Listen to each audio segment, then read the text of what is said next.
And so, yeah, so there's three new ones that we know. I'm Charlie Kleisner, and I was supposed to be here with my wife Lisa tonight. And we prepared these slides that I'm going to show together last night. And she was quite sick last night and then got sicker and had a big cough, couldn't sleep. And so this morning she said, I'm not going to be able to be present with you. And we decided to continue that I should come up here without her. And because we do a lot of this individually and together, and I will talk to you about how we do that. And we miss her energy here, and it will be different. It would be different if she were here. I can channel a little bit of that, but certainly not all of it. But we'll be back together, so that you get the beneficiary of the benefits of her presence as well as her insights. Yes. Do you have like a big picture of her? Yes. Flash for us? Oh. So my wife Lisa, and so she should have talked about that. So I talked about that, and she is from Hawaii, and she's part Hawaiian. And we talk about what that means in the context of being impactful and her consciousness, because obviously some of the Hawaiian culture and the aloha really shines through. This here is her great-grandmother, 100% Hawaiian. And so our kids, we have two, I'll show you that in a second. How old? They are 31 and 29 years old, and they still qualify to be Hawaiian, even so, they are like 1/32nd. And that's Lisa at age of 17, and she grew up, her family is from Kauai, and then her dad moved to the Hilo side of Hawaii, the Big Island, and then I tell you how we met in a second. So I am from Innsbruck, the mountains, right? So I'm Innsbruck, yes, Austria. Austria, yeah. So a lot of. I have to sing a little. I'll be quiet. I'll just back. So some of you know Sound of Music. I didn't know that actually. When I first came to the U.S. in 1974, I said, "What is it?" And 74? yeah, that's 1974. Yeah. So I grew up in a family. I have 5 brothers and 1 sister, and a middle-class family. My dad was a teacher, a high school teacher, and my mom was busy with my siblings and myself. And Lisa grew up in a family with about 4 siblings, and she's the second oldest. I'm the second oldest, and when I was growing up, so I'm going to focus now on integrating our 2 stories, and then this is our kids. Actually, just about 2 years ago, Alex, our son, and Andy, our daughter. And our daughter is a social entrepreneur herself. She got a master's in mechanical engineering. Wow. She didn't have a chance because I'm an engineer, and she's an engineer too, and has created her own company recently, Amped Innovation, which does innovation for solar technologies and other technologies for the developing world, in order to have affordable products that are high quality and standards. Our son Alex, he studied software engineering, which I did as well, and he's working in a smaller startup that provides open source software for web analytics. And so when I was growing up in Innsbruck, I quickly felt like I need to go out in the world and explore it. Mountain folks are quite introverted a lot of times, and if you ever go to Tyrol, which is the Tyrol where I'm from, the capital is Innsbruck, then to get to know people, it takes some time. But once you get to know people, they're actually quite affectionate. But I was not that compatible with my dad at the time, and I credit him a lot to enable me to go to the United States. Because I said, how can I get out of Innsbruck for a little while at least? And I discovered American Field Service, which allows non-US high school kids to come to the US, stay with the family for a year, and go to high school. Nice. And you cannot really say, I want to go to Kansas City or to Hawaii or to Alaska. They do the match magically, and the universe, again, conspired in my favor, and they sent me to Hawaii, to Maui, right? Wow. Now I really have to channel Lisa, because she should have told how we met. And so when I went to Hawaii in 1974 for the first time, She says, and I don't remember that we met at the airport because I was confused about how to find my way to Maui, and she helped me out. And her host family actually hosted one of the other AFS students, and I visited them, and that's how we got involved in December of 1974, over what, 40 years ago, and December? Wow. yes, yes. So Sagittarius, sounds good. so then, yes, I'm born 12th of December, 56, and if you go to the States as a foreign exchange student, you have to go back. You cannot stay there, right? So I had to go back, and I decided to study computer science because you couldn't study that in Innsbruck. Remember, I didn't want to stay in Innsbruck, and I was quite talented in mathematics and music, and a lot of computer scientists are actually good musicians too. But I couldn't possibly imagine making any money with music, and so I figured I'm going to go into computer science. At that point in time, that was quite early. It was just about second year of computer science in Vienna, but then Apple brought us computers. In any case, I did a PhD there, and Lisa ultimately, we kept in touch, and I always knew that she was my destiny. She temporarily forgot that. Since she's not here, I can, but she ultimately remembered, the universe works in our favor, and decided to come over in '82 and visit me again. And so we made space for each other, and then I asked her, at the Vatican, actually, because one of my brothers studied theology and became a priest, why she didn't marry me. And she said, well, I made a mistake. And so I said, good. And she said, I'm going to fix it. And so she went back to Hawaii and fixed it. She was married? Yeah. Oh. And did she have children? no. And then decided to come over, and we got married in '83 in Austria, and moved to Vienna, and had our kids there. Our daughter Andy, she was just about 2 months old when we decided to immigrate to Silicon Valley. So I am not the world's greatest researcher, good enough to have a PhD, right? But I didn't really want to have a career as a professor. And so when Lisa is quite entrepreneurial, very good entrepreneur herself, and she wanted to go into business. She's an architect and had her own international company in Hawaii doing business all over the world. Now, Austria, particularly at that time, was a very socialist country and very anti-entrepreneurial.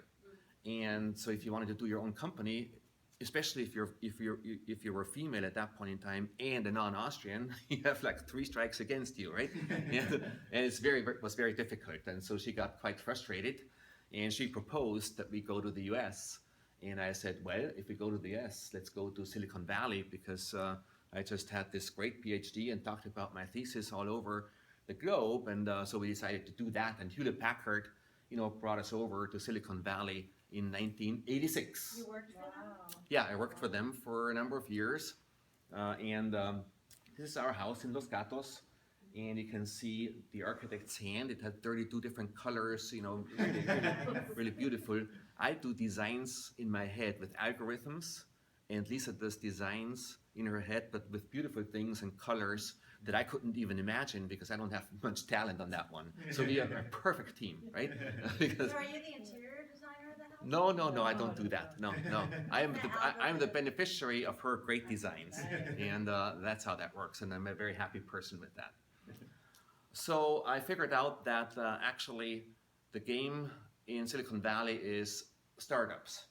And so I decided with her support that I should do the startup gig, and joined Steve Jobs at Next. So that was my first startup. And as the director of engineering, VP of engineering, sort of the top engineering guy usually, right? And I learned a lot from Steve, and it was great fun. And there's a lot of myths out there. I worked with him for about 4 years, and we brought out a beautiful operating system. As a matter of fact, it runs this system here, because when Steve took over Apple again in the late 90s, he made Next's operating system, the System 10 it's called, the operating system of Apple. And Really? yes, so that's and Avi Tevanian, the VP of Engineering. Then when I quit my job, he actually integrated OpenStep into System 10, and that's what it became, and the basis of iOS and everything else. So I really learned a lot from Next and Steve particularly, about high performance teams and and how to manage really top talent, right? Because I was also not the world's best engineer. I was a very decent engineer in Silicon Valley terminology, but my sweet spot was actually in the valley, that I could manage these world-class engineers. I could translate their thoughts into actions. I could translate their communication into something that's actually understandable, and I could coordinate what they did, and I never forgot that it's actually them doing the work as opposed to the manager. And so we had a perfect team again, where everybody had their roles, and I became quite successful in Silicon Valley, which enabled me to then join an A-team called A-team Ariba, business-to-business e-commerce company, and my PhD was about massively distributed global transaction systems. And massively distributed global transaction systems, database systems, big systems, right, across the globe. Okay. And the business-to-business e-commerce community at that time really demanded a global solution, which I built with my team. And the company was so hugely successful that we brought it on the market in '99, very successful IPO. And then I was able to diversify the stock holdings that I had of a very successful company, and that was the basis of our wealth. And so that was in 2001, 2002, right? About 14 years ago. And normally, I was 45 at that time. Oh, in the meantime, since Lisa is not here, I almost forgot to tell her part of the story, which is very important, right? Very important. And so Lisa actually restarted her career in Silicon Valley, worked for Apple in the technology team, but on the real estate side, right? Leveraging her architectural skills and doing just the huge opportunities that Apple had at that time, and then worked for Borland and a couple of other companies, and then created her own company. And she employed only women, about 7 of them. And what they did is they actually designed the process and the implementation of moving companies from one space to the other, either upscaling or downscaling, right? So very, very interesting company, and very impactful also on different levels, including the people that she employed. And when we actually started diversifying my stock holdings at Ariba, she then quit this, gave all of her company to the employees, and they carried it forward. And then she really concentrated on trying to figure out what it means for us and our kids, right? The wealth that we had. And it's you can still read up on it, because Ariba was a publicly held company, and I was an officer of a publicly held company, so you can read up how much money I made right at that time. And so roughly at that time, we were about $100 million. And so that creates an opportunity and a challenge, right? That's the opportunity, or that's the point in time when a lot of partnerships and marriages break apart. Because if you're not really grounded in what you think is the meaning of wealth, and one person, wants to do the Ferrari gig and the other one doesn't, right? You have a problem. And a big problem. And so fortunately, when we asked ourselves that question of what is the meaning of that wealth that came our way, because we didn't set out, I didn't co-create Ariba and Next with the intention of becoming rich. I did it actually to do cool stuff, right? And to make an impact on the world with technology, which I did. And so it was good. The side effect was a lot of wealth. And so to us, it was clear that wealth, the meaning of wealth, can only be to actually make a positive contribution to humanity and the planet.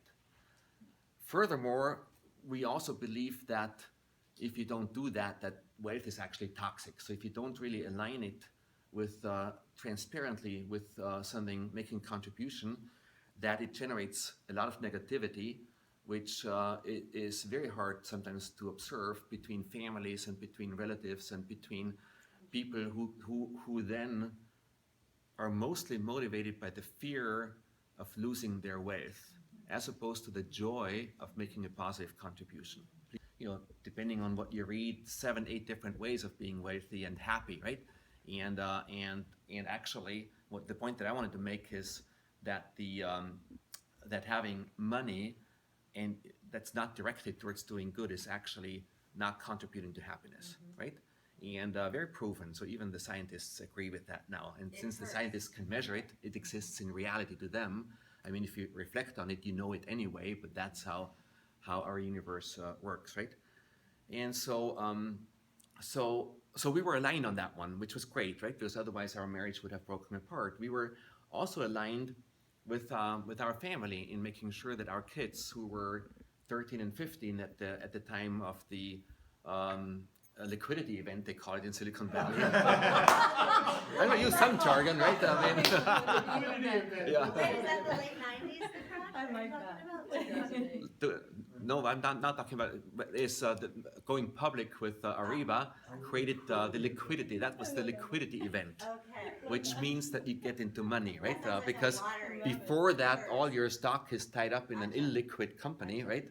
And so on paper you might be worth something, but you cannot really trade it, right? And so when the company goes public, then I could trade after about 180 days my shares that I owned in Ariba, and that was the liquidity, right? Yeah. Beautiful. Yeah, and that's exactly. So, you know, most people, particularly men, if they're in their mid 40s and have been very successful with respect to what success means in Silicon Valley terminology, meaning having a successful IPO, not necessarily a successful life, right? They decide to stay on that treadmill because deep down, I suspect they know that it's not their genius, you know, that created that wealth. It's actually a lot of luck, some intelligence, being at the right time at the right place. All these, all these things come together. But we have many friends who are as intelligent as I am and didn't make it into an IPO, right? And so that provided the humbleness to a certain extent that we didn't confuse, like many people do, you know, their genius with the creation of the cash aspects of the wealth. Materialist. Yeah. And so I didn't feel the need of having to prove this again. And plus, I couldn't see myself possibly being a VP of engineering at age 55 or 60 in Silicon Valley, because there's much brighter people around me, you know. So and that was a great decision, because now that I'm approaching 60, I would not be able to compete on that level, you know. And not that I want to anyway, right? And so I stepped off and said no to all the offers, and that was great. And then Lisa and I started, you know, our mindfulness practice together and individually. And like I said before, you know, reflection yoga and meditation certainly stuck, and we have an active practice around this, and that just helped us over time to become more grounded in that and convinced. And I'll talk a little bit more about our story as we go along with respect to the consciousness piece, and I'll move it in and out of over the next 14, 15 years. So we also had to move out of Silicon Valley, because the energy in Silicon Valley is very dynamic, right? But dynamic in a way that didn't serve our purpose anymore. And we've always been intrigued by the beauty and by the soulfulness and the spirituality of Big Sur. So we went hiking there for many decades, and really, and I thrive in the interplay between the massive Pacific Ocean coming in with a lot of energy sometimes, right? And then the beauty of the redwood forests and the land behind it, and the difference between the raw energy of the ocean coming in. This is our beach house, and the beauty of the redwood trees. This is we call this tree the holy tree. It's about 800 to 1300 years old on our property, and we have a meditation place right next to it. And it's just spectacular, right, when you're in the presence of such beauty and energy. And that's where our worldwide headquarters is these days. even so, KL Felicitas Foundation worldwide headquarters. So you would not believe it. Sometimes people ask us, oh, can we talk to your staff? And where's your headquarters? We said in our garage. It's staff for us. And they say, oh, really? Yeah. No staff. We have a little bit of virtual staff. Yeah. So one of the things that we did early on is create our own foundation, right? That was because we wanted to, certainly we made a commitment to give and invest while we live, not upon second death. So upon second death is another jargon that the insurance guys use in order to figure out, what you want to do while you live and when you die, right? And so we decided that we want to do most of our work with the wealth from all aspects that came our way while we live, not after we die. And I think the urgency of the situation and the opportunities demand that, really. And so our foundation, we were, as I told you, entrepreneurs ourselves, so we gravitated naturally towards what was called social entrepreneurs, right? So they're just entrepreneurs like normal entrepreneurs, meaning they're dedicated, they're driven, they have a vision, but they don't optimize for making money, they optimize for impact, social and or environmental impact. Now, most of them also want to have a financial return, right? But they don't optimize for maximizing the financial return. And that drew us naturally, into that orbit of social entrepreneurism, which at that point in time, 2001 and 2 was still early days. Only Bill Drayton was doing that, right? And then now we have a lot of social entrepreneur activities going on, and we helped co-create some of that. And also, as we got more and more into the investment side, which is now called impact investing, I'll tell you what that is in a second. We also want to actually convince other foundations and family offices and another jargon, HNIs, high net worth individuals. That's us, yeah. HNI, high net worth individual. To actually do something useful with their wealth and their money, and so. To give you an example, before I go a little bit more into the other sides of our lives, for instance, we invested in a company called BioLite. BioLite does cook stoves and is very successful, not only in North America, but actually all over the world, with tens, hundreds of thousands of clean cook stoves being shipped into Ghana and India, and a huge impact, right? A profitable company, make no mistake. So we already got a profit check from them, but we invested them not in order to make profits, but in order to actually have this impact. We invested in a company called PBK Waste Management in India. I was very active in India for a number of years, and they were incorporated in Bangalore initially and do waste collection around the city and avoiding, contributing to carbon offsets big time and educating, the Indian society and the whole city about how to avoid waste in the first place.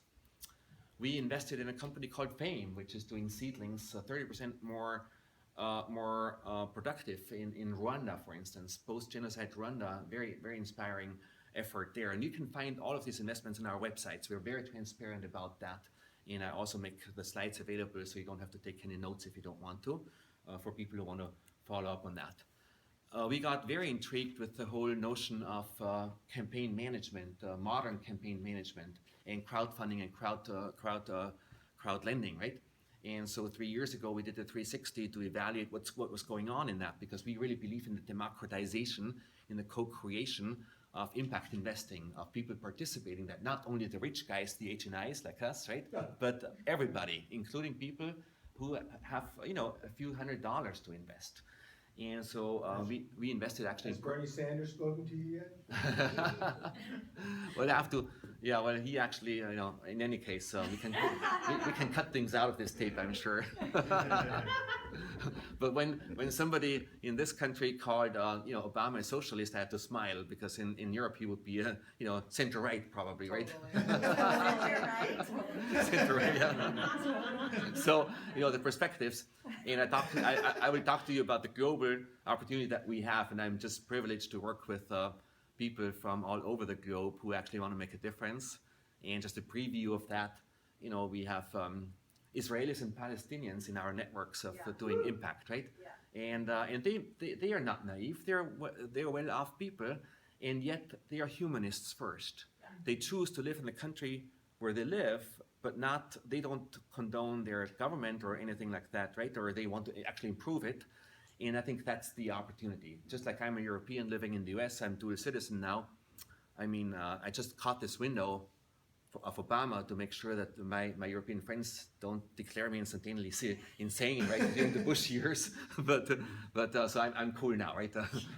No matter what happens next year or this year. So in any case, well, you're working on this. So I'm glad that you're working on that, right? So do other impact investors who want to do campaign finance reform and implement vote not only with their investments but actually on the regulatory framework.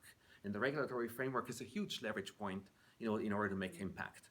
And if we could convince the pension funds, which are really the biggest money providers globally, to do impact investing like they had it done in the 70s, so they could invest in Silicon Valley venture capital. After they did that, Silicon Valley took off because major capital came in. And so we're working on all these levels, and I go into that a little bit more as we go along.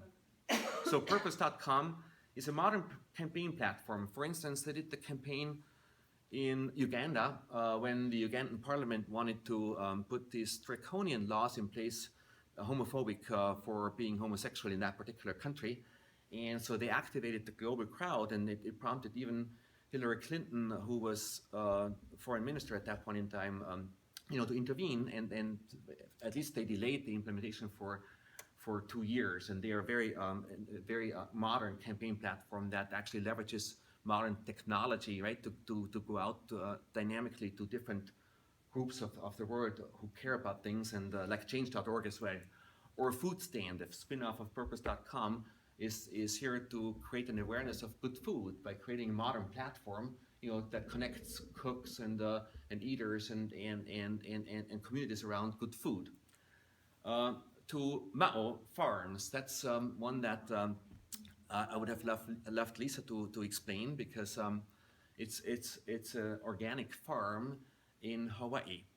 And I tell you more about the accelerator that Lisa is leading in Hawaii, which is so inspirational to many people, where she's developing an ecosystem of impact.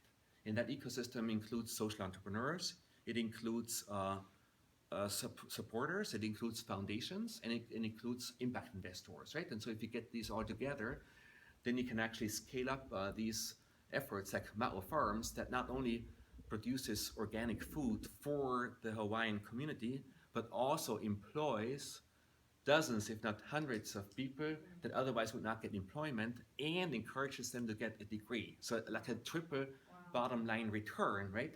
With a blended capital structure where you can invest not only grants, but also subsidized debt capital. And I'm not going to go too much into financing because there's only 2 people in here, 3 maybe, that really understand that jargon, and that requires a whole different 101, huh? Which island? It's on Oahu.